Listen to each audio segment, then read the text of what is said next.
diri krisis masyarakat Malaysia. Maksud perkataan bunuh diri.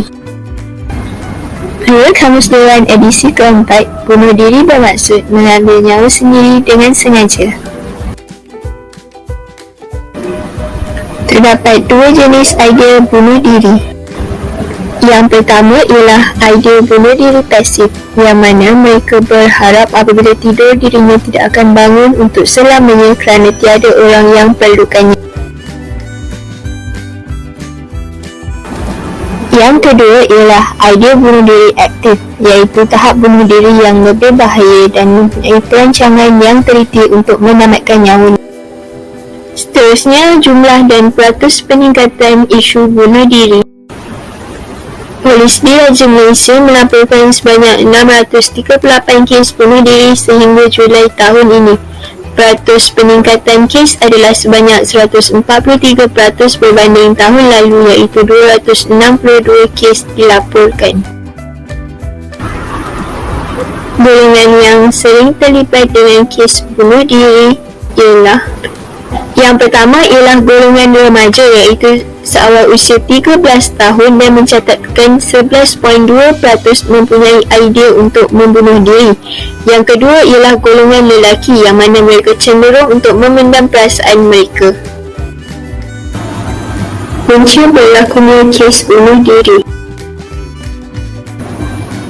Yang pertama ialah tidak mendapat sokongan ibu bapa.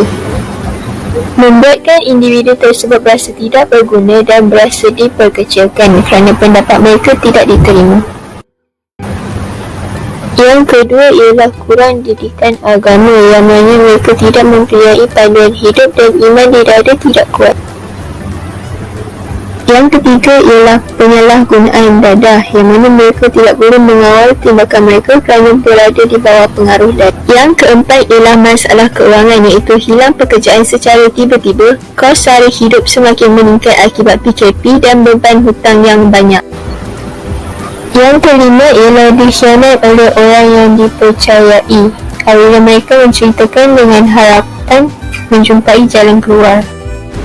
Yang terakhir ialah kemurungan yang teruk, di mana mereka tiada tempat untuk meluahkan perasaan serta berjauhan daripada keluarga dan tidak dapat berjumpa. Kaitan isu bunuh diri dengan konsep rukun negara dan JERI. Rukun negara. Kepercayaan kepada Tuhan. Setiap agama melarang penganut mereka untuk melakukan pembunuhan diri, dan perbuatan ini dianggap satu dosa besar. Kesopanan dan kesusilaan. Isu bunuh diri ini dinilai dan dikelaskan sebagai suatu perkara yang tidak sopan dan boleh mengganggu ketenteraman orang lain. Konsep JERI. Jasmani. Jasmani yang tidak sihat seterusnya mengakibatkan minda menjadi bercelaru. Emosi. Emosi yang tidak stabil yang diakibatkan oleh suatu perkara akan mengundang isu bunuh diri.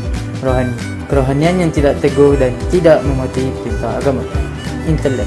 Kekurangan kepayaan intelek mengakibatkan seseorang tidak dapat berfikir akan kesan melakukan sesuatu. Kali ini kita akan membincangkan tentang krisis bunuh diri berdasarkan elemen falsafah dan falsafah pendidikan kebangsaan. Terdapat 3 elemen falsafah berkaitan bunuh diri. Yang pertama, idealisme.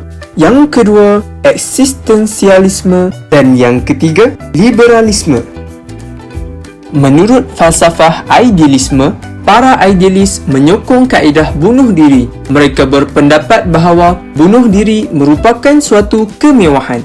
Bunuh diri dilihat sebagai suatu perbuatan kebebasan bertindak kerana ia berlaku apabila seseorang menolak kesakitan hidup.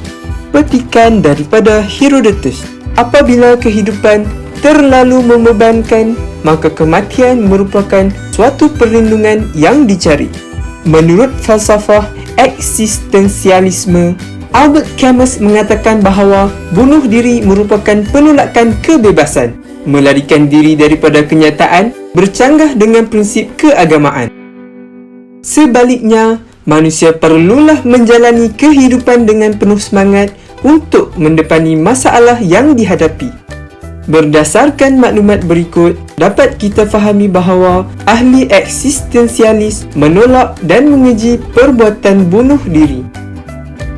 Menurut fahaman liberalisme pula, hayat seseorang hanya dimiliki oleh orang tersebut. Tiada orang berhak memaksa keputusan mereka dan keputusan tersebut harus dihormati.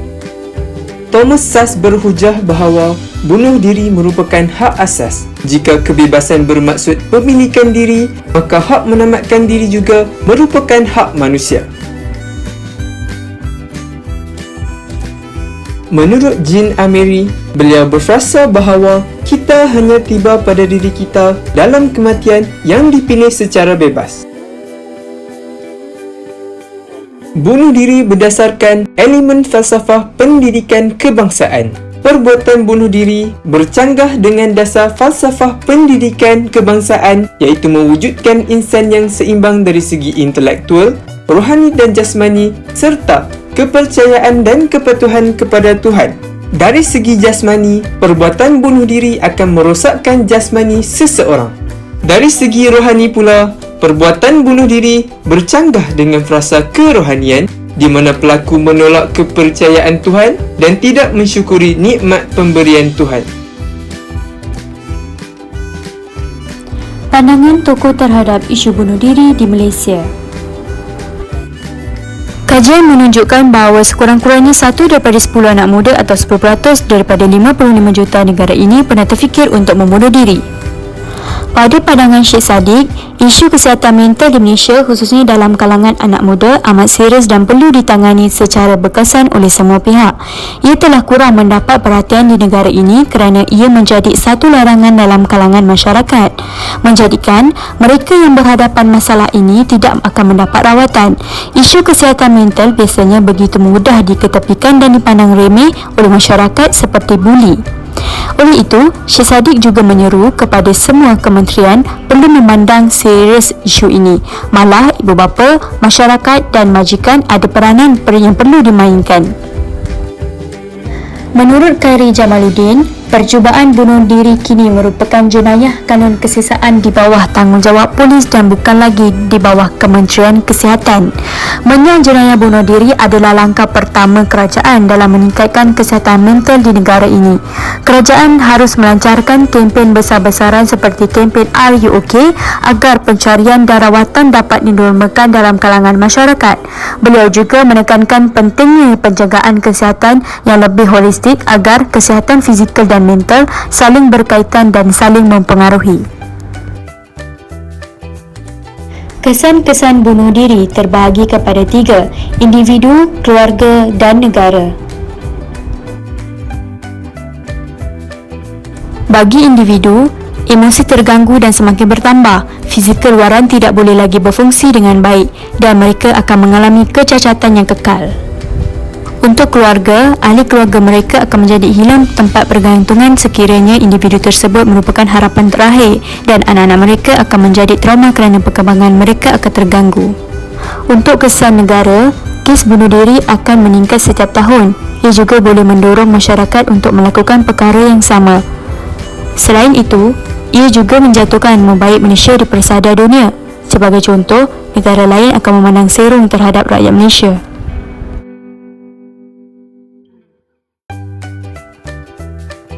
Sarana menangani isu bunuh diri di Malaysia. Pertama, jangan pendam perasaan sendirian. Berkongsilah bersama seseorang yang anda percayai, contohnya kawan, guru dan sebagainya. Yang kedua, menyibukkan diri dengan aktiviti yang berfaedah ataupun hobi. Ia dapat mengurangkan rasa tekanan dan stres, contohnya bermain bola sepak dan berenang. Yang ketiga, sentiasa mendekatkan diri dengan Yang Maha Esa.